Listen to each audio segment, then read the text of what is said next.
গ্রামের নাম চালাকিপাড়া। এই গ্রামে ধনী লোকেরা আছে, স্কুল আছে, সরকারি ডিসপেন্সারিও আছে। সেই ইংরেজ আমলে জেলায় কোন সম্পন্ন গ্রাম হলেই শুধু অমন ফ্রি ডিসপেন্সারি থাকত। সেই গ্রামের এক বাড়িতে অতিথিশালাও ছিল। এক গরিব মৌলভী সাহেব এক রাতের জন্য সেই অতিথিশালায় উঠেছেন। যাবেন অনেক দূরে, কোন রকমে রাতখানা কাটিয়ে ভোরবেলায় যাত্রা করবেন গন্তব্যের দিকে। রাত্রিবেলায় ঘুমিয়ে আছেন মৌলভী। হঠাৎ টুংটাং শব্দে ঘুম ভাঙে তার। টিপটিপ করে তাকিয়ে দেখেন ঘরে চোর। তার তো কিছু নেই, একটা ঝোলা মাত্র। তাতে একখানা পুরনো পাজামা আর পাঞ্জাবি। 5টি টাকা আছে, তাও কোমরে গোজা। তাই মালপত্র টাকা কড়ি নিয়ে তার চিন্তা নেই। আর অতিথিশালায় চুরি করার মতো জিনিসপত্র তার চোখে পড়েনি।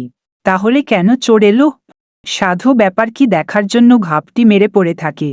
চোর আর কিছু না পেয়ে আলমারিতে রাখা নতুন চাদর আর তাতে পেঁচিয়ে রাতের খাবার খেয়ে ধুয়ে রেখে দেয়া বাসন, পিরিচ কাপ নিয়ে চম্পট দেয়ার উপক্রম করে। মৌলভী সাহেব অমনি লাফ দিয়ে ওঠে, চোরকে ধরে ফেলে চোর চোর বলে চিৎকার দিয়ে ওঠে।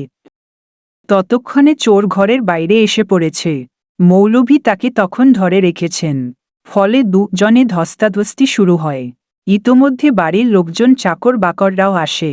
এদের দেখে চোর বলে ওঠে, এই বেটা মৌলভী চুরি করতে এসেছিল। আসলে সে ছিচকে চোর। তা না হলে সামান্য বাসন প্লেট কাপের লোভ সামলাতে পারে না।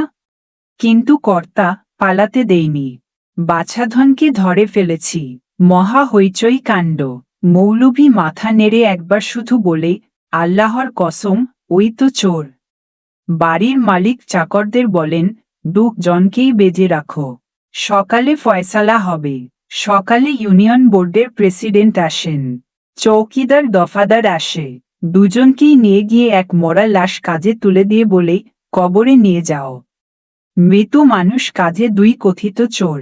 যেতে যেতে এক জায়গায় এসে ক্লান্ত মৌলভী বলে, হায় আল্লাহ, শেষকালে চোর বানালে। আসল চোর বলে আমাকে ধরলি কেন? এখন মজা বলছ। হঠাৎ শব্দ হয়, থামো থামো, আমাকে ঘাট থেকে নামা। প্রেসিডেন্টের নির্দেশে মরার ছদ্মবেশধারী নেমে আসে। আসল চোর চিহ্নিত হয়।